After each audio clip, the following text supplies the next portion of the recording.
Dans un monde où les discours changent plus vite que les lois, où la vérité se camoufle dans les stratégies, les silences et les promesses, il faut plus qu'un simple regard, il faut un œil.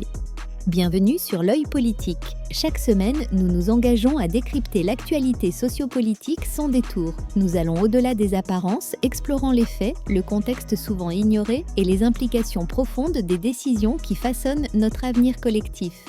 Notre objectif est de vous offrir une analyse incisive fondée sur la rigueur et la clarté. Ici, la politique n'a plus de masque. Chaque élément révélé vise à éclairer ce que les mots n'affirment pas, pour une compréhension plus juste et plus complète.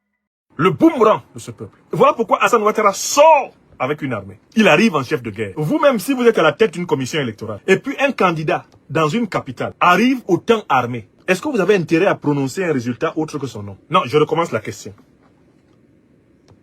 Si vous êtes à la tête d'une commission électorale, et puis il y a un candidat qui arrive pour déposer son dossier accompagné d'une armée, est-ce que vous, là, le président de cette commission électorale, vous n'avez pas déjà le nom de celui que vous devez désigner élu? Le satrape Alassane Dramane Ouattara, venu de Sendou pour troubler la paix des Ivoiriens et ayant renié notre belle terre burkinabé de Sendou pour tenter de troubler toute l'Afrique avant d'être bientôt dégagé, Ouattara Dramane est arrivé en chef de guerre à la commission pour électorale à Abidjan, tout en provoquant la stupeur par des attaques terroristes à l'est du pays. Je voudrais expliquer le jeu complexe auquel Ouattara s'adonne. D'abord, vous avez vu comment il est arrivé à la commission électorale. L'homme au faciès asymétrique et à la démarche en point-virgule, comme j'aime à l'appeler affectueusement. Ouattara Dramane est arrivé à la commission électorale avec presque un bataillon. Il est arrivé avec une armée.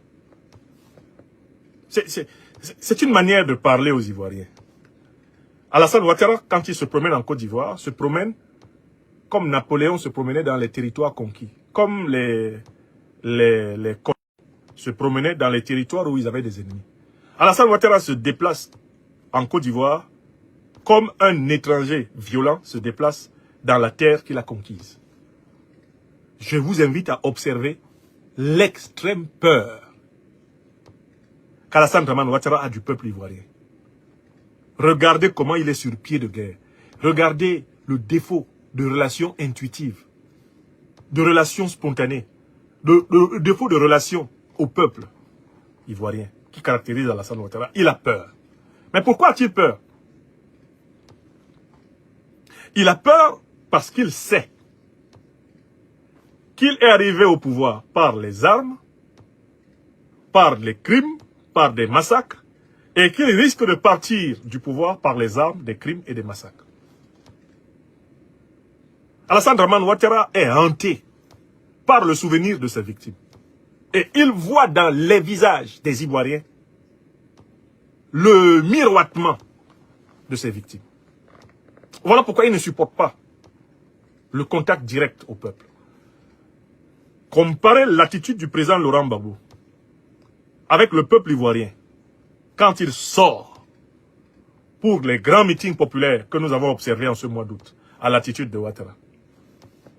Ouattara regarde les Ivoiriens comme des menaces. Regardez comment il marchait. Il marchait en faisant fureter son regard à gauche et à droite. Et son comportement dit, ne me tuez pas. Ne me tuez pas. Ne me tuez pas. Pardon. Hé, attention. Alassane Ouattara tremble. Il tremble parce qu'il sait qu'il est l'ennemi du peuple de Côte d'Ivoire. Il tremble parce qu'il sait tout le tort qu'il a fait à ce peuple. Il tremble parce qu'il redoute la colère, le boomerang de ce peuple. Voilà pourquoi Alassane Ouattara sort avec une armée. Il arrive en chef de guerre. Vous-même, si vous êtes à la tête d'une commission électorale, et puis un candidat dans une capitale arrive autant armé, est-ce que vous avez intérêt à prononcer un résultat autre que son nom? Non, je recommence la question. Si vous êtes à la tête d'une commission électorale, et puis il y a un candidat qui arrive pour déposer son dossier accompagné d'une armée, est-ce que vous, là, le président de cette commission électorale, vous n'avez pas déjà le nom de celui que vous devez désigner élu? Le gars arrive avec les moyens de l'intimidation psychologique directe sur non seulement le corps électoral supposé, le peuple, mais l'institution électorale supposée, la CEI. Alassane Ouattara arrive en disant, Niamorodé, si je n'entends pas mon nom, je vais, je vais vous couper les têtes les uns après les autres. Hein. Attention. Hein. Ah non, non, non, non, non. Je m'amuse pas. Hein, Dominique? Oui, chou. Non, non, non, je vais débarquer là-bas avec des hommes en armes. Ils vont... Non, non, non, ils vont sentir. Hein. Moi, je suis pas là pour m'amuser. On se connaît à Abidjan ici en détail. Vous vous souvenez d'une réunion publique récente d'Alassane Ouattara? Avec les militants de son propre parti, le RSDP. Alassane Ouattara est en train de les menacer. Si j'apprends que quelqu'un a osé une candidature indépendante, mais je ne vais pas seulement, il n'y a pas seulement celui qui va oser faire ça qui aura affaire à moi, mais ceux qui l'ont aidé auront affaire à moi. Voilà un chef de parti politique en réunion avec ses militants et qui menace tout le monde. Qui dit que le pluralisme est interdit dans son parti. Mais si j'apprends, attention, hein, si quelqu'un est candidat indépendant, ah non, je vous préviens, il n'y a pas que celui qui va oser être candidat indépendant qui aura affaire à moi. Ceux qui l'ont aidé auront affaire à moi. Alassane Ouattara l'a dit. Donc en fait, c'est quelqu'un qui gouverne par la peur, qui gouverne par la menace. C'est quelqu'un qui se promène avec le fouet. Et les Ivoiriens ont juste peur d'être fouettés à son passage.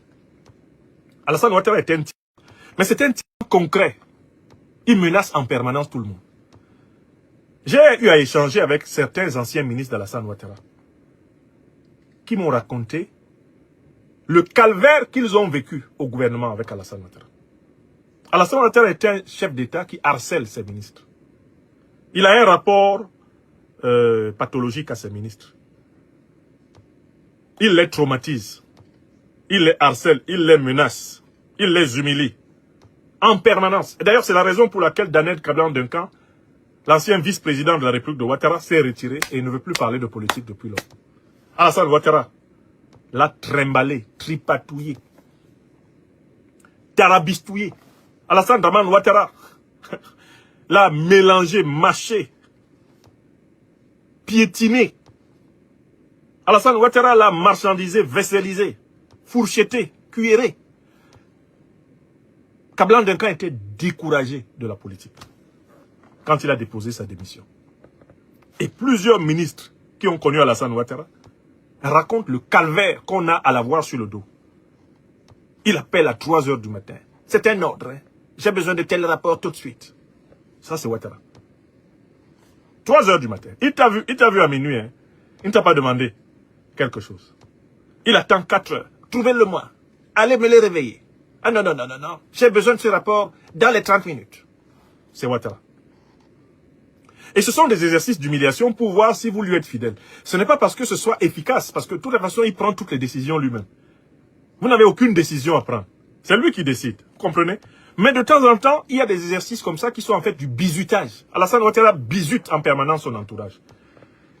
Il teste votre capacité d'encaisser ces humiliations, qui est pour lui l'indice de votre fidélité. Ce qui fait qu'autour de Alassane Ouattara, il y a beaucoup de gens qui sont spécialisés dans le larbinisme. Quel que soit l'état d'humeur de Ouattara, ils sont tous, oui patron, oui chef, oui patron, patron, patron, oui, oui monsieur le président. Il n'y a que les bénis oui autour de lui. Tu es un vaurien, oui, oui patron, vraiment je suis un gros vaurien. Mais tu n'as même pas le niveau, tu ne comprends pas ce qu'on te demande. Oui patron, j'aimerais apprendre à vos côtés patron, pardon. Voilà les ministres qui marchent avec Ouattara. Si tu n'as pas la capacité de te faire insulter comme du poisson pourri, sans broncher, il ne faut pas entrer dans son gouvernement. Tous les ministres qui sont là, ils connaissent ce sale caractère du tyran. Mais c'est un caractère qui vient de ses carences affectives. C'est un individu qui est insécure. Unsecure, comme diraient les Anglais. Il n'est pas sûr d'être aimé, puisque lui-même il ne s'aime pas. Il s'est renié. Comme c'est un regnard, il pense toujours que les autres voient que lui-même ne s'aime pas. Et donc que les autres ne l'aiment pas comme lui-même ne s'aime pas. Donc il est constamment en train de demander une allégeance de plus. Une allégeance de plus. Il est constamment en train de demander un rapport de cette nature. Mais Alassane Draman Ouattara qui sait que sa candidature est illégale, illégitime. Que sa candidature est un crime contre le peuple ivoirien. Un crime de trop, un crime de plus. Alassane Ouattara voit la mobilisation de l'opposition ivoirienne comme une menace pour son rêve de présidence à vie.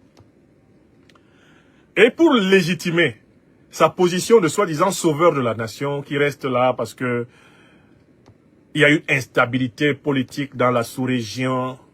Vous savez, il y a des terroristes un peu partout maintenant. La sous-région est menacée. On a besoin d'un homme d'expérience comme moi pour que la Côte d'Ivoire vive. Donc, Alassane Ouattara, on devrait trouver un élixir pour que lui vive éternellement. Parce que le jour où il disparaît, la Côte d'Ivoire va disparaître. Alassane Ouattara a donné parmi les arguments de sa candidature à la pour-élection de 2025 l'idée que l'instabilité sécuritaire sous-régionale requérait des hommes d'expérience comme lui. Un homme d'expérience comme lui à-t-elle la Côte d'Ivoire. Or, la Côte d'Ivoire, depuis pratiquement 2021, n'avait plus connu un seul incident terroriste. Donc, Alassane Ouattara avait besoin d'un incident terroriste pour donner un certain contenu à l'alibi qu'il a trouvé pour tenter de s'octroyer un 4e mandat anticonstitutionnel. Voilà pourquoi Alassane Ouattara et ses amis, les terroristes d'Al-Qaïda et l'État islamique, les néocolonialistes français, les impérialistes occidentaux qui sont derrière ces organisations, ils ont organisé un petit attentat terroriste ensemble à la frontière marginale de la Côte d'Ivoire et du Burkina Faso, afin de faire une piqûre de rappel aux Ivoiriens. Si je ne suis pas au pouvoir, les terroristes vont envahir le pays. Oui, chou, dit sa femme. oui, chou. Si tu n'es pas au pouvoir, on va avoir Al-Qaïda au pouvoir à Abidjan. Pourtant, Alassane Dramane Ouattara est l'ami des puissances qui sont les amis et les parrains des groupes terroristes. Et la Côte d'Ivoire sous Alassane Ouattara est une base arrière de ravitaillement des groupes terroristes qui sévissent dans le Sahel. La Côte d'Ivoire a été la base arrière à partir de laquelle a été organisée plusieurs fois la violation de l'espace aérien et de l'espace terrestre de l'Alliance des États du Sahel. La Côte d'Ivoire a même tenté, sous Ouattara, d'organiser une attaque délibérée de l'armée ivoirienne contre l'armée du Niger. Tout le monde était là. Alassane Ouattara est un chef terroriste. Ce sont ses amis qui perpètrent les attentats terroristes au Sahel.